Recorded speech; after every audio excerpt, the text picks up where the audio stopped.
Hi guys, it's Dr. Amber from Primary Prevention Physiotherapy. We're here today to provide you a couple value-based exercise videos specific for common diagnoses that we see in the clinic.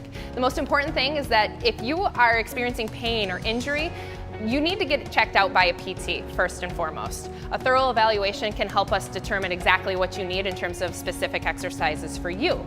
We hope that these videos, though, at least give you a place to start, so that way you can try a couple things at home. If it's not completely resolved with these exercises, feel free to come on into the clinic and we'd be happy to take a peek at you. Today we're going to go through a foundational movement called a pelvic tilt. So typically what you see is when people move their back, they have a tendency to move it all as one system. What people tend to forget is that our thoracic spine, right, our mid-spine here, moves separately from our lumbar spine, and that moves separately from our pelvis. So our thoracic spine has the ability to move all on its own, the lumbar spine has an ability to move all on its own, and then our pelvis has the ability to move all on its own. A lot of people can't do that. A lot of people can't move just their pelvis. So this is a great activity to kind of increase that motor control and awaken the nervous system to provide your spine lots of different ways to move. As soon as we get that pelvis moving a little bit, it's amazing what opens up. We're able to rotate a little bit more. We're able to move side to side just a little bit more.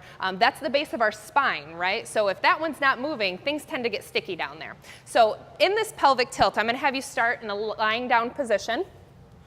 To perform this exercise, you're going to lie down on your back and you're going to bend your knees. What I'd like you to do is I'd like you to tilt your pelvis forward enough to where I could slide my hand underneath.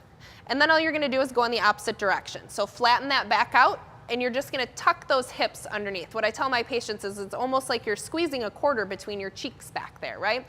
As much as possible, you want the motion to come strictly from the hips. So you're just going to tilt back and forth. This is the easiest way to perform this exercise because then we're not moving our thoracic spine. We're not getting all of the rest of our muscles involved.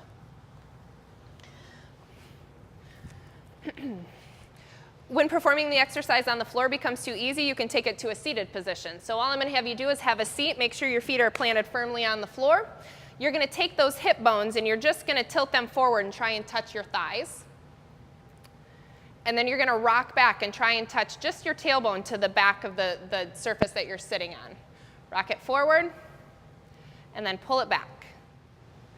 So again, this exercise is great for anyone who has to figure out how to move that pelvis in space. Anyone who might need to strengthen those abdominals, golfers, anyone who sits at a desk for hours on end of a day, this is a great exercise to free up those lumbar muscles and recruit some of the pelvic musculature.